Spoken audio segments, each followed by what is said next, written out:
이스라엘 백성들도 하나님을 섬기고 또 우리 그리스도인들도 하나님을 섬깁니다. 그러면 이스라엘 백성들처럼 율법 안에서 하나님을 섬기는 것과 예수 그리스도께서 우리에게 주신 복음 안에서 하나님을 섬기는 것에는 어떤 차이가 있을까? 이스라엘 백성들이 하나님의 백성이었잖아요. 지금도 하나님의 백성입니다. 그 사람들. 하나님은 이스라엘을 버린 적은 없으셔요. 그렇다면 그들이 모세의 율법 안에서 하나님을 섬기는 것과 우리가 예수 그리스도 안에서 하나님을 섬기는 것은 무슨 차이가 있기에 바울은 그들이 하나님께로 예수 그리스도의 복음으로 돌아오기를 원했을까? 그렇게 간절히 원했을까? 오늘은 그 차이를 한번 살펴보겠습니다. 첫째는 과정과 목적의 차이가 있습니다. 목적과 과정. 여러분, 목적과 과정 중에 뭐가 중요합니까? 둘 다 중요하죠. 뭐가 더 중요합니까? 당연히 목적입니다. 목적을 위해서 과정은 존재하는 거예요. 목적을 이루기 위해서 과정은 소중하고 필수적입니다. 그러나 목적을 이루면, 그 과정을 통해서 목적을 이루면 과정의 기능은 끝나는 거죠. 더는 거기에 매일 필요가 없습니다. 그리고 과정이 목적을 대신해서도 안 돼요. 이건 주객이 전도되는 겁니다. 율법과 복음, 이스라엘 백성들이 하나님을 섬기던 방법인 율법, 그리고 우리가 하나님을 섬기는 복음, 이것은 과정과 목적의 차이예요. 뭐가 과정일까요? 율법이 과정입니다. 뭐가 목적입니까? 복음이 목적입니다. 그렇다고 오늘 바울이 과정인 율법이 무가치하다 이렇게 말하지는 않아요. 다만 목적을 이뤘으니 율법에 매일 필요가 없다. 율법이 무가치한 것도 아니고 소중하지 않은 것도 아니지만 그 율법을 통해서 우리가 얻어야 되는 목적, 복음 안에서 우리가 구원에 이르는 사건을 경험했으니 이제는 그 율법에 매이지 말라. 그렇게 말하고 있어요. 3장 25절에 믿음이 온 후로는 우리가 몽학 선생 아래 있지 않도다. 몽학 선생은 율법을 얘기하는 거예요. 믿음이 온 후, 예수님을 만난 후, 복음 안에서 구원을 경험한 후에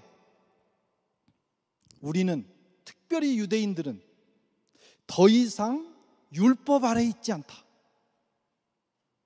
오늘 이것을 말씀하고 있습니다.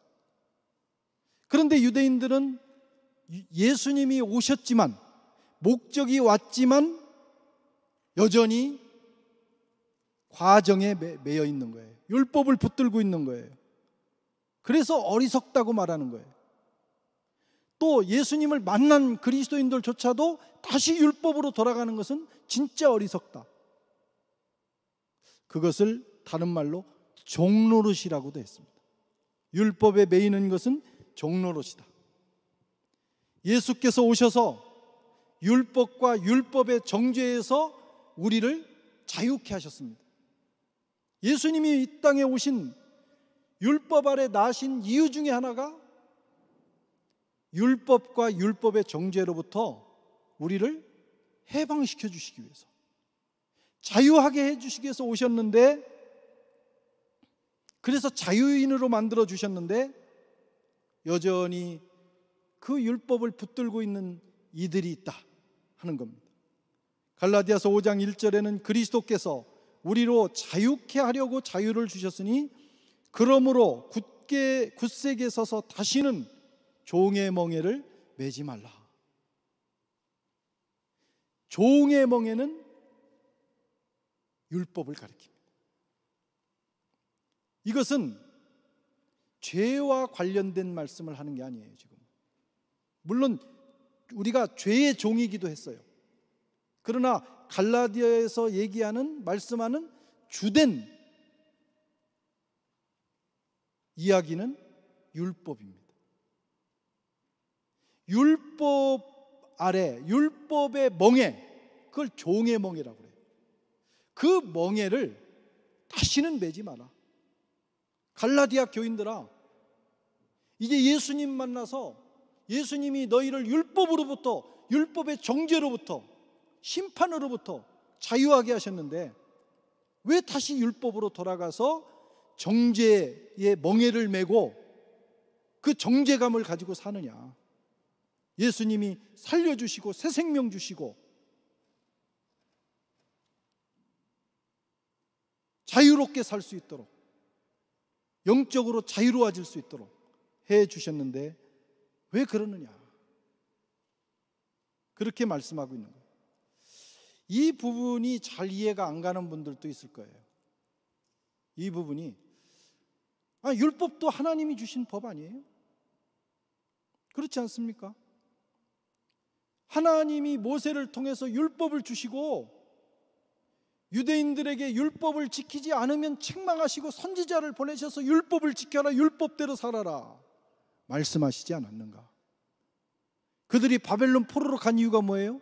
율법대로 살지 않아서 바벨론 포로로 갔어요. 그런데 이제 와가지고 이제는 율법에 매이지 말라 이렇게 말하는 게 모순이 아니냐. 유대인들은 바벨론 포로 생활 70년을 하면서 엄청난 반성을 합니다. 회개하고 자신을 성찰하고 반성하는데 그 반성 중에 가장 핵심이 뭐냐? 이제는 우리가 율법을 잘 지켜야 되겠다. 우리가 이 죽을 고생을 하는 것은, 나라를 잃고 이 죽을 고생을 하는 것은 율법대로 살지 않아서, 그래서 돌아와서 에스라를 중심으로 철저한 율법 공동체를 만들었어요. 그것이 유대교가 된 것이고 그것이 유다이즘입니다. 지금 이 바벨론 포로 이후에는 얼마나 율법을 잘 지켰는지 우상 숭배가 없어졌어요. 유대인들 사이에서는. 그전에는 얼마나 우상 숭배가 만연했습니까? 그것이 이 에스라 공동체의 큰 소득입니다. 그런데 지금 와서 율법에 매이지 말라 이러면 누가 받아들이겠느냐? 여러분은 어떻게 생각하세요? 우리는 율법 아래 있지 않았으니까 별로 개념이 없어요. 그러나 율법에 수백 년 동안 목숨을 걸었던 이스라엘 백성들에게는 너무나 황당한 말이기도 한 겁니다. 틀린 말은 아닙니다. 율법도 하나님의 말씀이고 이스라엘 백성들이 율법을 지키지 않아서 바벨론 포로가 됐고 그 백성들이 돌아와서 그렇게 열심히 율법을 지킨 것을 하나님은 기뻐하셨어요. 맞다, 이런 말씀이에요. 유대인들은 그렇게 살았어야 합니다. 언제까지? 이게 중요한 거예요. 언제까지 그렇게 살아야 되느냐? 믿음이 올 때까지. 이제는 새로운 시대가 온 거예요. 새로운 기준이 생긴 거예요. 믿음이 올 때까지, 복음이 올 때까지, 예수 그리스도가 오실 때까지. 그때까지 몽학선생, 율법 아래 하나님께서는 이스라엘 백성들을 있게 하신 거예요. 예수님이 오신 다음에는 그 율법의 세계를 벗어나서 예수의 세계로 들어와야 됩니다. 세례 요한은요, 율법과 선지자의 마지막 주자입니다. 그래서 여자가 낳은 자 중에 가장 큰 자예요. 모든 율법과 모든 선지자들의 마지막이면서 대표가 누구냐? 세례 요한입니다. 예수님 그렇게 말씀하셨어요. 세례 요한이 한 일은 뭡니까? 율법과 선지자의 대표 주자로서 그가 한 일은 예수 그리스도가 오시는 길을 예비한 거예요. 자신이 목적이 아니라는 거예요. 목적인 메시아 하나님의 아들 예수님이 이 땅에 오시는 길을 예비하고 빠지면 되는 거예요. 과정이 끝나면 빠지면 되는 거예요. 그것이 율법의 역할이에요. 그래서 공생애가 시작되자 세례 요한은 곧바로 투옥되고 곧바로 역사에서 사라지는 겁니다. 인간적으로는 참 불쌍하죠. 그런 사람이 오래 남아가지고 선지자 역할을 하면 얼마나 이스라엘 땅에 좋은 일이 있을까? 하나님은 왜 그를 거듭가셨을까? 그렇지 않습니다. 그의 사명이 끝난 거예요. 더 이상 그의 사명이 끝났는데 계속 그 일을 하고 있으면 안 되는 거예요. 예수님을 소개한 다음에 세례 요한은 역사의 후면으로 사라졌습니다. 그는 말하기를 요한복음 3장 30절에 그는 흥해야 되겠고 예수는 흥해야 되겠고 나는 쇠해야 되리라. 나는 망해야 되리라. 왜? 예수님이 목적이니까. 배터리 다 달았네.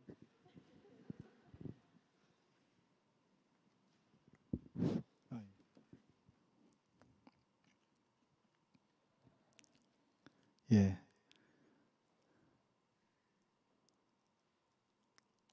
자, 마음을 모아서 들어주시기 바랍니다.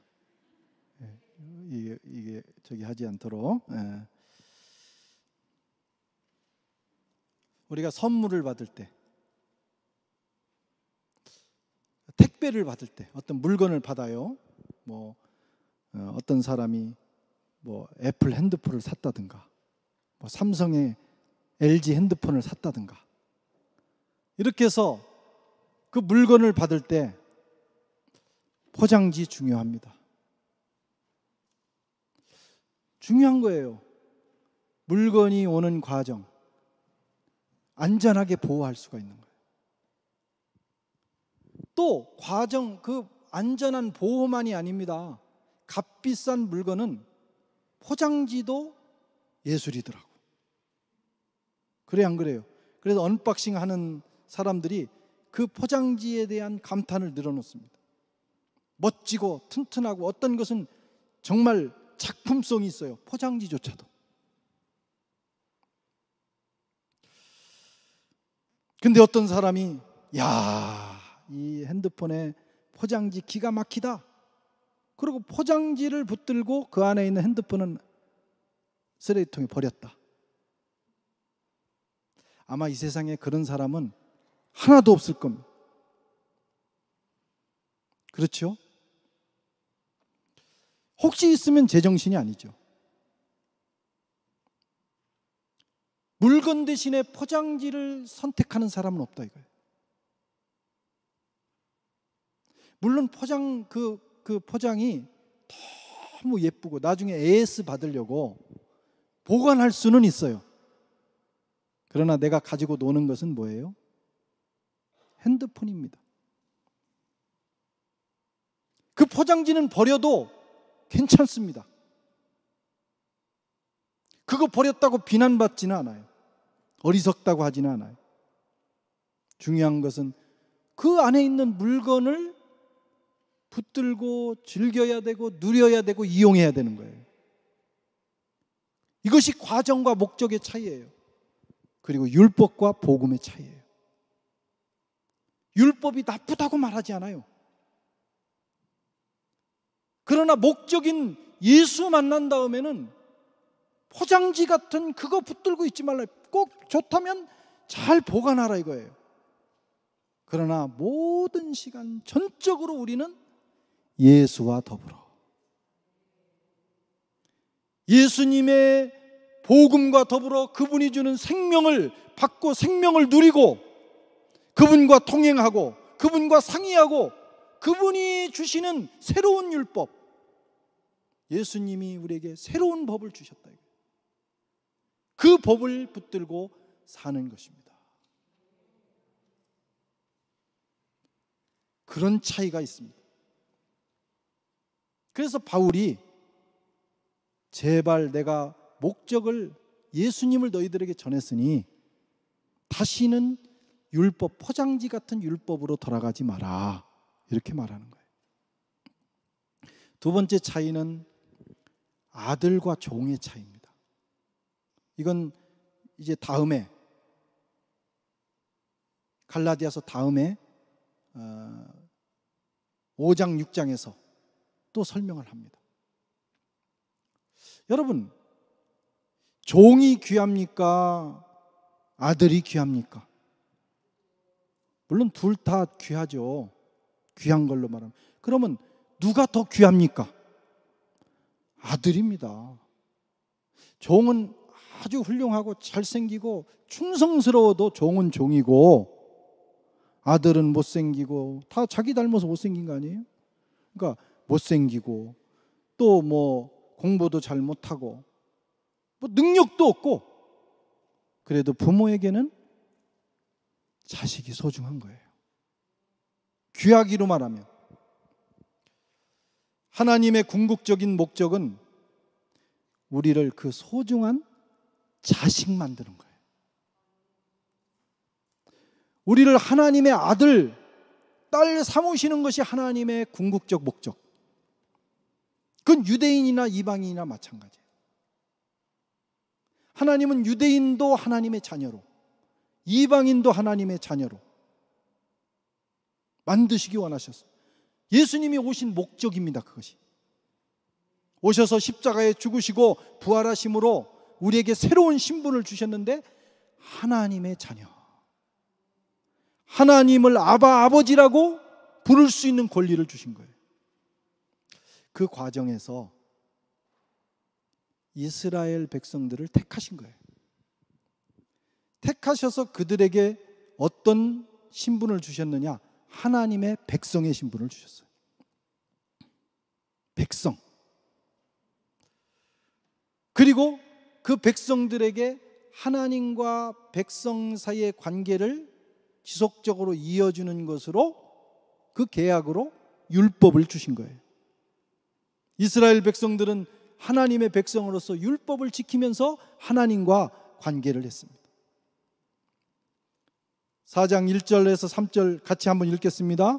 내가 또 말하노니 유업을 이을 자가 모든 것의 주인이나 어렸을 동안에는 종과 다름이 없어서 그 아버지가 정한 때까지 후견인과 청지지 아래에 있나니, 이처럼 우리도 어렸을 때에 이 세상 초등 한문 아래 있어서 종노릇 하였더니.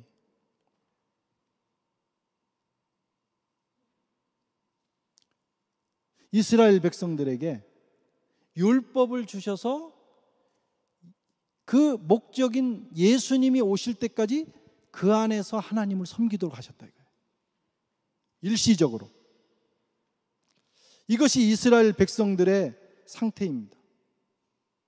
이스라엘 백성들은 하나님의 백성이지만, 하나님의 종들이지만, 하나님과의 관계가 왕과 백성, 주인과 종의 관계라 이거예요.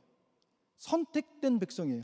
이스라엘은요, 이 이스라엘 백성들은 우리 이방인들하고 달라요. 많은 열방 중에서 하나님이 선택하신 나라라 이거예요. 우리하고 달라요. 그러나 그들에게 자녀의 지위는 주시지 않았어요. 그들은 하나님의 백성이고 하나님의 종들입니다. 그리고 율법을 통해서 하나님과 관계를 맺습니다. 그 율법을 그래서 종의 영이라고도 합니다. 너희가 종의 영을 받았으니, 이렇게 말씀하는 거예요. 율법 아래서 난 사람은 종의 신분으로 하나님을 섬기게 돼 있어요. 그게 이스라엘 백성들입니다. 그렇게 섬겨왔어요. 그리고 지금도 섬기고 있는 거예요. 그런데 하나님은 거기서 하나님의 본래 목적은 그게 아니에요. 그것은 과정, 예수님이 오시는 과정이고, 예수님이 오셔서 십자가 사건을 통해서 우리에게 아들, 딸 되는 권세를 주기를 원하신 거예요. 우리를 구원하셔서. 이스라엘 백성들은 하나님의 백성이고 종이기 때문에 하나님을 섬겼지만 그들의 마음은 늘 주인을 두려워하는 마음이 있어요. 율법 아래 있으면 두려움이 있어요. 늘 두려워. 자유가 없습니다. 하나님께 사랑을 받지만 아들이 받는 사랑하고는 차원이 달라요. 그게 종이 받는 사랑입니다. 하지만 그것은 과정에 불과해요. 하나님의 목적은 예수님이 오셔서 이스라엘 백성들을 우선 하나님의 자녀 만드는 거예요. 잘 이해하시겠어요? 이해를 하셔야 됩니다. 이게 복음입니다. 예수님이 오셔서 하신 일은 하나님의 백성들로 하여금 하나님의 자녀가 되게 하시는 거예요. 그게 복음이에요. 이보다 더 큰 기쁜 소식이 어디 있어요?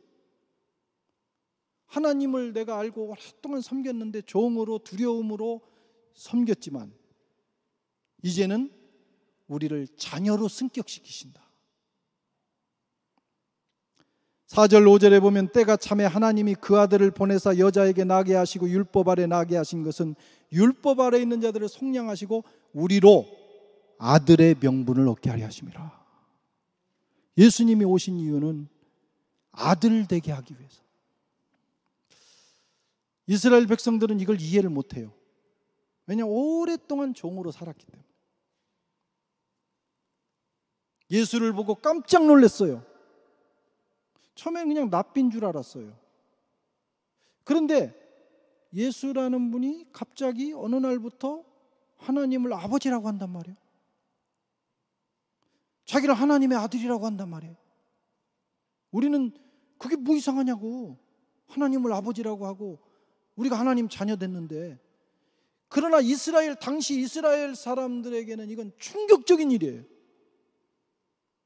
종이 어떻게 감히 하나님을 아버지로 섬깁니까? 누가 감히 하나님을 아버지라고 하냐 이거예요. 그게 문제가 된 거예요. 예수님이 유대인들에게 죽게 된 결정적인 죄목이 뭐냐? 저가 자신을 하나님의 아들이라 하였습니다. 그 당시 이스라엘 백성들은 이게 너무나 충격적인 일이고 이건 법으로 금지된 일이라니까. 요한복음 19장 7절에 유대인들이 대답하여 우리에게 법이 있으니 그 법대로 하면 저가 당연히 죽을 것은 저가 자기를 하나님의 아들이라고 하였습니다. 너무나 큰 스캔들이에요. 어떻게 피조물이, 어떻게 하나님의 백성이, 종이 그분을 가리켜서 아버지라고 하냐 말이에요. 그게 율법 아래 사는 사람들의 한계입니다. 똑같은 하나님을 섬기지만 율법 아래서는 하나님을 종과 주인으로 만나는 거예요. 그리고 그건 과정이에요. 그때까지는 하나님께서 이스라엘 백성들이 그런 축복을 주셨어요.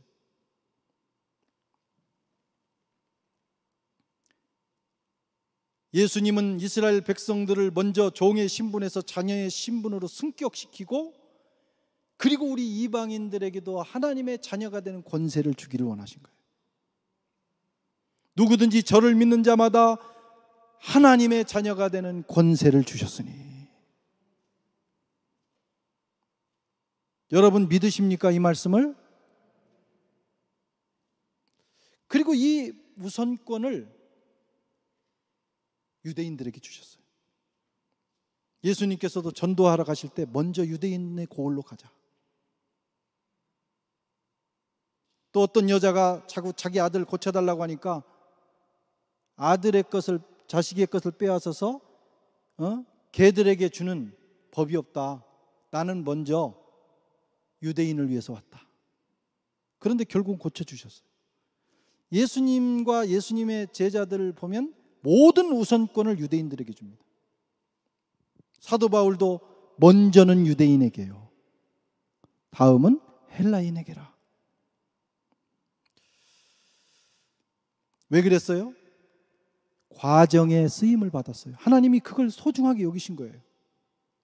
어떤 과정에? 복음이 오는 과정에, 예수가 오시는 과정에 그 백성들이 쓰임 받았다 이거예요. 그것 때문에 고생하고 이방인들 마음대로 살았잖아요. 근데 이스라엘 백성들 조금만 잘못하면 하나님 책망하셨어요. 왜? 거룩한 백성을 만들어야 되니까. 그래야 예수님이 거룩한 백성의 탯줄로 오시니까. 그런데 막상 예수님이 오셨는데 이스라엘 백성들은 그 복음을 거부한 것입니다. 이것이 그들의 불행이에요. 이유야 여러 가지 있죠. 우리가 이렇게 오랫동안 고생했는데, 우리가 수천 년 동안 메시아를 기다리면서 고생했는데 예수님 오셔서 주신 복음은 뭐예요? 이방인이나 유대인이나 누구든지 나를 믿으면 구원받는다 이거예요. 여러분 같으면 열 안 받겠어요? 수천 년 우리가 고생했는데 어떻게 저 인간들하고 나하고 똑같은 조건으로 구원받아요? 예수님이 그걸 비유로 여러 번 말씀하셨어요.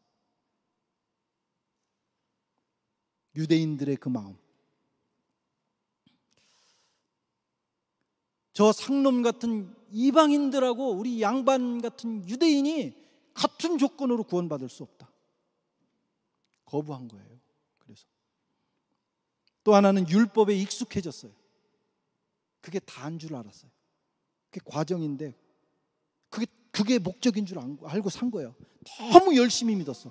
하나님을 너무 율법을 통해서 너무 열심히 믿다가 그만 과정이 목적을 덮어버린 것입니다. 하지만 누구든지 예수 그리스도를 믿고 그 복음으로 하나님을 만나는 사람은 구원받고 즉시 하나님의 자녀가 되는 권세를 누립니다. 오늘 6절에 너희가 아들임으로 하나님이 그의 아들의 영을 우리 마음 가운데 보내사 아빠 아버지라 부르게 하셨느니라. 예수님은 하나님을 아버지라고 했다고 십자가에 죽으셨는데 그 이후로 우리는 누구든지 날마다 하나님을 아버지라고 부를 수 있다 이거예요. 한번 따라하겠습니다. 하나님 아버지, 아빠, 아바, 그러죠. 아바, 아람어로. 옛날에는 그렇게 하면 죽었다니까요. 그런데 우리에게 그런 권세를 허락해 주셨어요. 할렐루야. 유대인들은 하나님의 백성, 하나님의 종에서 하나님의 자녀가 됐어요. 예수만 믿으면. 근데 그거 안 믿는 게 문제라니까. 지금도 그 율법을 더 소중하게 알고 복음으로 오지 않는 거예요. 우리는 이스라엘 밖의 사람들이었어요. 그들의 눈으로 보면 짐승 같은 사람들이 어떻게 저렇게 살까?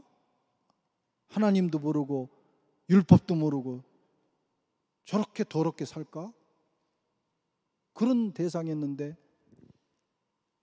우리에게도 하나님의 자녀가 되는 권세를 주셨어요. 여러분, 누가 더 감격스럽겠어요? 우리가 감격스러워. 이방인들은 마음을 열고 쉽게 받아들이는 거예요. 유대인들은 너무 그 자기 의가 있기 때문에, 그동안 고생한 게 있기 때문에 못 받아들이는 거예요. 참 안타깝죠. 하나님의 마음은 유대인들을 향한 마음이 더 안타까우실 것 같아요. 그렇게 그동안 고생하고 죽도록 고생했는데 정작 목적이 왔는데 받아들이지 못하는 거예요. 우리가 하나님을 아바 아버지라고 부르게 된 것만큼 큰 축복은 없어요.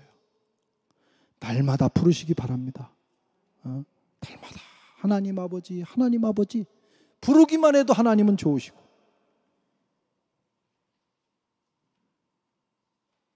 그리고 우리가 하나님을 아버지라고 부른 게 그냥 된 게 아니라니까요. 하나님이 자기 아들을 보내셔서 십자가에 죽게 하셔서 피값으로 첫 번째 언약, 율법의 언약도 피로 된 거예요. 짐승의 피. 두 번째 언약 복음은 하나님의 아들의 피로. 우리가 하나님을 아버지라고 부르는 것이 예수님이 십자가에 죽으시는 그 희생이 있었기 때문에 부르는 거예요. 그러니까 부를 때 감격이 있어야 돼요.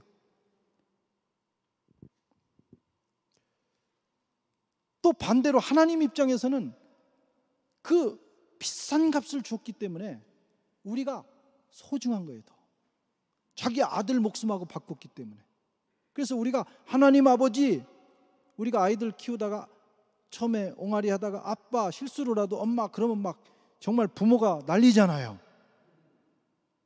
자녀를 키워본 사람들 그 아빠 엄마 한 번 부르는 게 얼마나 가슴이 뜁니까? 커서도 마찬가지고. 하나님 입장에서는 그렇다.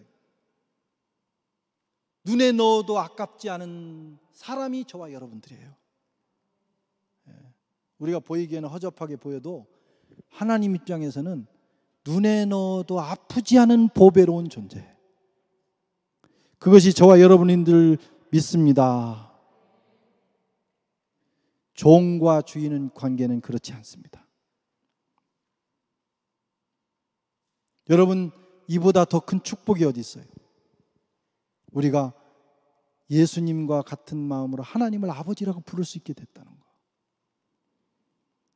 그런데 갈라디아 교인들은 그것을 다시 버리고 종으로 돌아가는 거예요. 그러지 말라는 겁니다. 우리에게도 말씀합니다. 우리가 하나님을 아버지라고 부를 수 있는 이 복음, 예수님의 복음, 이걸로 만족하라는 거예요. 이보다 더 놀라운 건 없어요. 무슨 일이 있어도 과거로 돌아가지 말아야 됩니다. 세 번째 차이는 뭐냐? 유업과 보상의 차이가 있다는 거예요. 유업과 보상. 7절에 그러므로 내가 이후로는 종이 아니요 아들이니 아들이면 하나님으로 말미암아 유업을 받을 자니라. 유업, 상속, 상속자가 되는 거예요. 종과 주인의 관계는 계약 관계입니다. 계약이 깨지면 관계도 끝납니다. 종은 늘 불안합니다. 계약이 깨질까 봐. 주인을 두려워하죠. 늘 마음이 조마조마하죠. 일을 열심히 해도 월급만 받습니다. 운이 좋으면 보너스 상여금도 받죠. 그러나 종과 주인일 뿐이에요. 더 이상은 없어요. 아들은 그렇지 않습니다. 피의 관계입니다. 내 피가 흐르는 거죠. 깨질 일이 없어요. 뭐 가출했다고 부모 자식 관계가 깨지나 다시 들어오면 들어오는 거지. 불안도 없고 두려움도 없습니다. 사랑이 있을 뿐입니다. 아버지와 자식은 사랑으로 만나요. 하나님과 우리가 그렇습니다.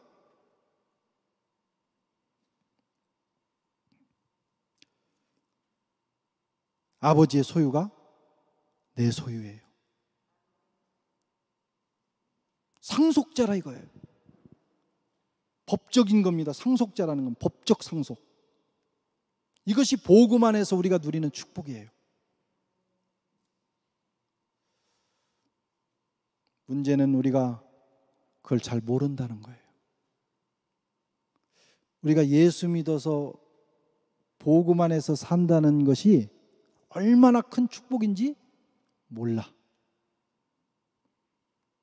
자꾸 모르게 마귀가 연막을 치는 거예요. 지적으로는 그렇구나 깨달았어도 실감은 안 나. 우리가 앞으로 받을 것은요, 뭐 집 한두 채가 아니라니까. 만약에 하나님이 나중에 새하늘과 새 땅을 이 우주 공간에 설치하신다면 최소한 지구보다 큰 별 몇 개는 받을 거예요. 계산해봐요. 계산이 안 되세요? 그런데 하나님의 나라는 우주에 제한되지 않습니다. 그 나라는 상상할 수 없는 나라예요. 거기에 상속자가 됐다. 그런데 몰라. 그래서 자꾸 딴짓을 해. 우리의 눈이 어둡기 때문입니다.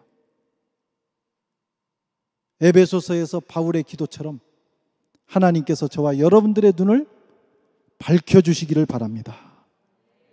이 비밀을 포기하시기를 축원합니다.